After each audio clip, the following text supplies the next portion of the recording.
How many hours of sleep do you need at night? How many of you get enough sleep each night?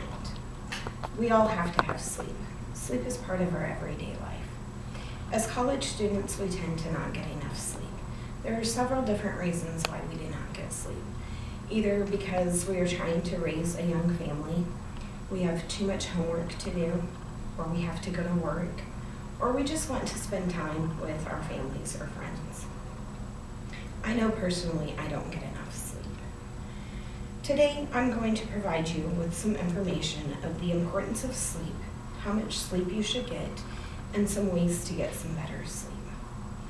Sleep is a condition of the mind and body which reoccurs for several hours. The nervous system is inactive, your eyes are closed, your postural muscles are relaxed, and consciousness is practically suspended. From the PBS HealthSmart episode 1003, it states that there are 5 different stages of sleep. In the first stage, it is light sleep. It's when you first go to sleep, but you can be easily awakened. In the second sleep stage, adults spend about 50% of their time sleeping. Your eye movement stops and your brain waves begin to get slower. In stage 3, extremely slow brain waves called delta waves begin to appear. In stage 4, your delta waves are almost exclusively. In stages 3 and 4, that's called the deep sleep. You don't adjust well after you get woke up from a deep sleep. Sometimes it takes you either a minute or 2 to realize where you're at or what you've been doing. In stage 5, the last stage of sleep, it's called the REM stage. That's where your breathing becomes rapid, irregular, shallow. Your eyes might jerk a little bit, you have a rapid heart rate, and increased blood pressure. It takes about 90 minutes to get through a complete sleep cycle.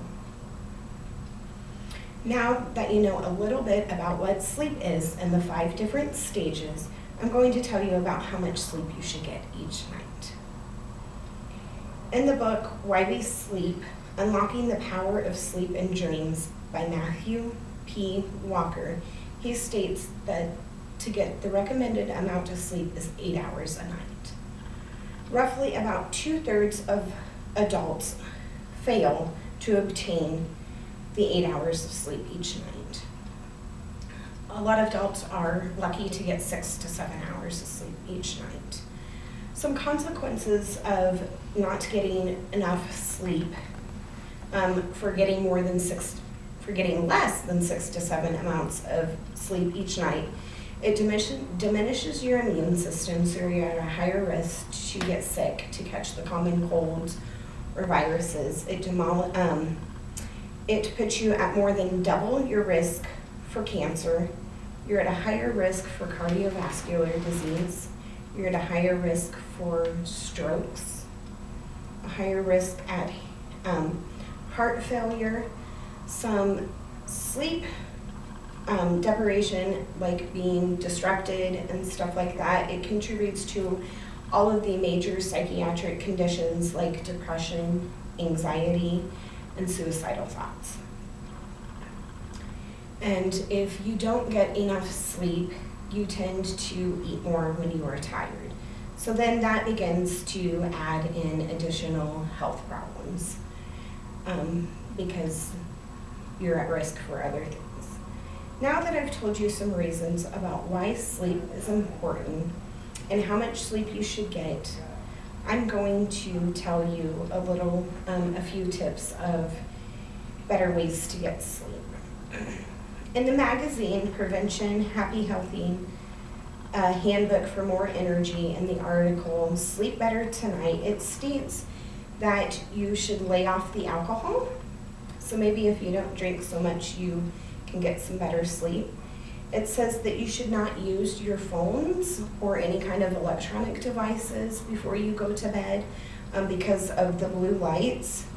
It interferes with melatonin in your body, and melatonin is a hormone that tells your body it is time to go to sleep. You're supposed to drown out your thoughts, because sometimes if you're awake thinking about stuff that you have to do or whatever, it's harder to fall asleep and then you don't get a good enough rest. Ways you can do that is maybe put some earplugs in to drown out the sounds. Now that you know a few tips of how to do that, you might be able to get a little more rest. Today I've provided you with information about what sleep is, the stages of sleep, the importance of sleep, and better ways to get sleep.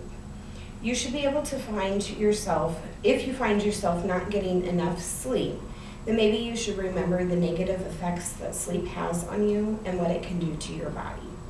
As I stated in my introduction, sleep is important to everyone, and we all have to